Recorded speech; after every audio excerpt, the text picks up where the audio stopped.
The team projected number one, who was going to represent us in the college football playoff, just lost to the same team who was projected to finish last. This is Locked On Big 12.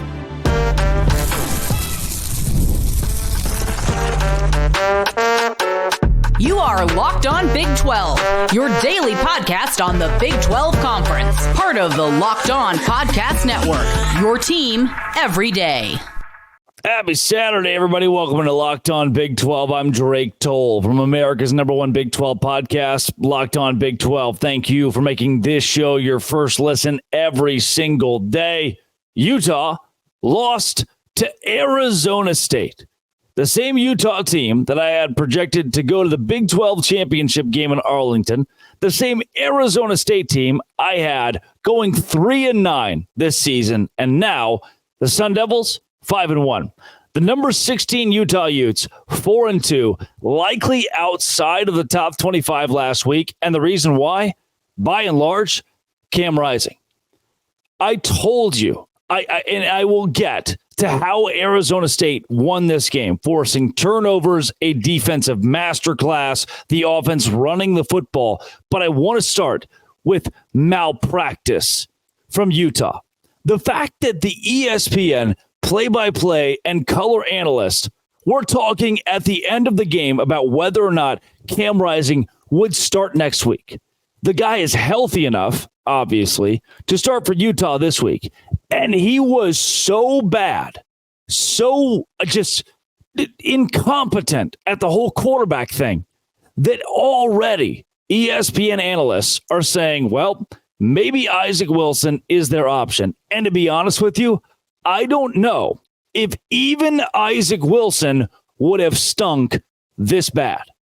Cam Rising comes back, who is supposed to be the game changer. I told you, as an analyst of the Big 12 who watches these games, who's seen Cam Rising, who has seen him with my own two eyes live, if Cam Rising plays, this game's different.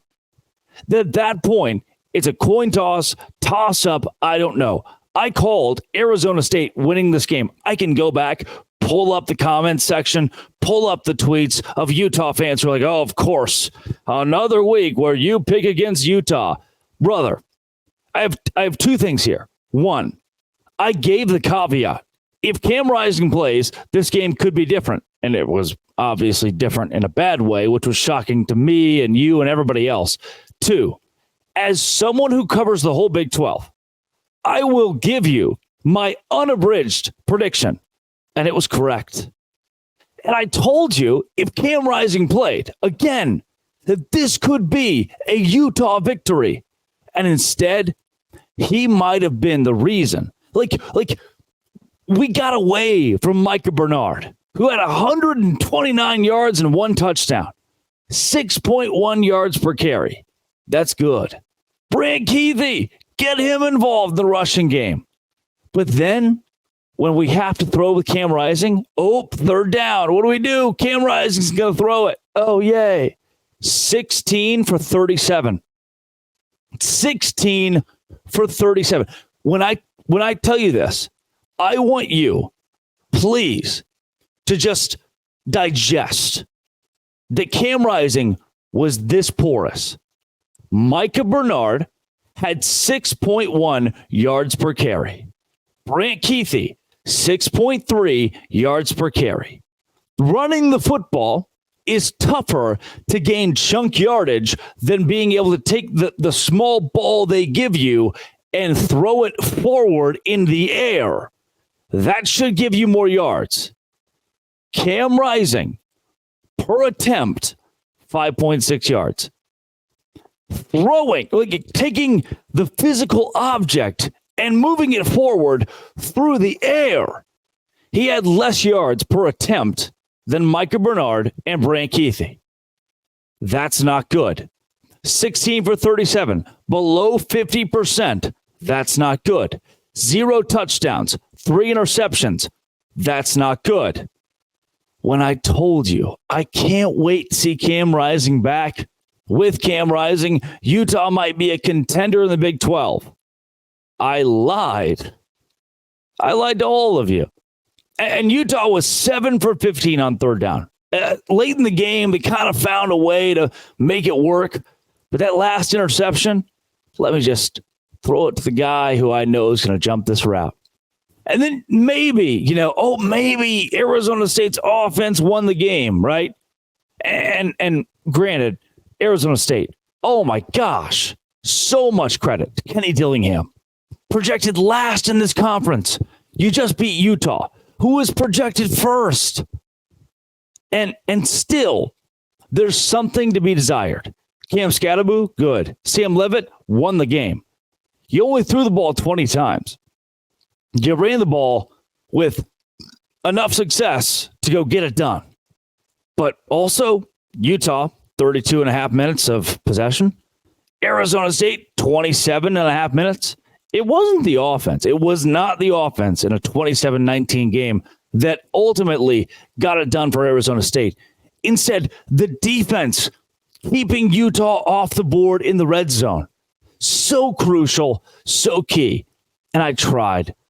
Brother, I tried to tell you in the midweek, hey, Utah might just struggle. In a game where the metrics predicted Arizona State to win by 5 points, Utah might just struggle. At 119th in the country on third and fourth down to throw the ball when it matters most. And that was the case. With Cam Rising, without Cam Rising. We did not see a Utah team that is a Big 12 contender. And for Arizona State, who entered this game offensively 15th in rushing efficiency, they did it. They did it again. They ran the football. Cam Scatteraboo. And okay. I'm not entirely like, oh my gosh, Arizona State, best offense in the Big 12. No, you threw for 154 yards.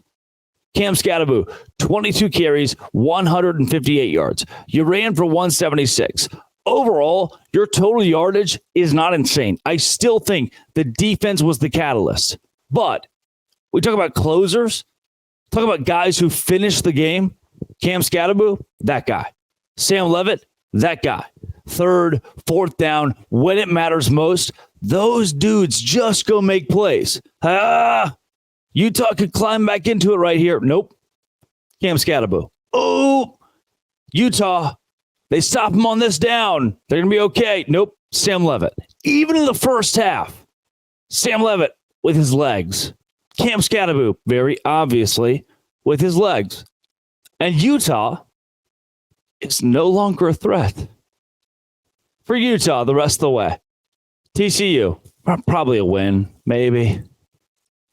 Sure. Houston on the road? I don't know at this point. I don't know. BYU, I don't know.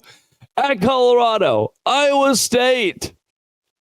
Like, what do we do with you? You just lost to the team projected 16th, who's better than 16th, no doubt. But are you just not good?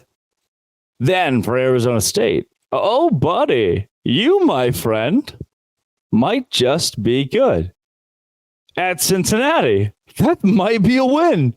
At Oklahoma State, if you play like that defensively, a win. UCF at home, a win. Arizona State is a top 25 caliber team. Then Kansas State, BYU at Arizona to finish it. But wait a second. There's a chance. Yeah. Coming up tomorrow, full breakdown of all of these teams. This has been, it always will be, Locked On. Thanks for making it your first listen every single day. I'll also give you the power rankings. Dose grande. Today's show is brought to you by FanDuel. FanDuel is America's #1 sports book. How many times do I have to tell you? I went to FanDuel and said, FanDuel, please, gosh, dang it, please. Give me the Arizona State money line. And they did. They did. I took it. I won money. NFL fans can start the season with a big return on FanDuel, America's #1 sports book. When you get a hunch in the middle of a game, Check out the latest stats, view live play-by-play, and so much more on the same page where you place your bets. You'll get started with $200 of bonus bets guaranteed when you place your first $5 bet. That's right, FanDuel.com. Visit FanDuel.com to look at odds and take your bet today of your favorite team to win this weekend, next weekend, Thursday, whenever. FanDuel.com, America's #1 sportsbook. Visit FanDuel and do it today. Thanks, guys. That's it. What? Utah? Seriously? This has been It Always Will Be. Locked On. Thanks for making it your first listen every single day. Dose Grande.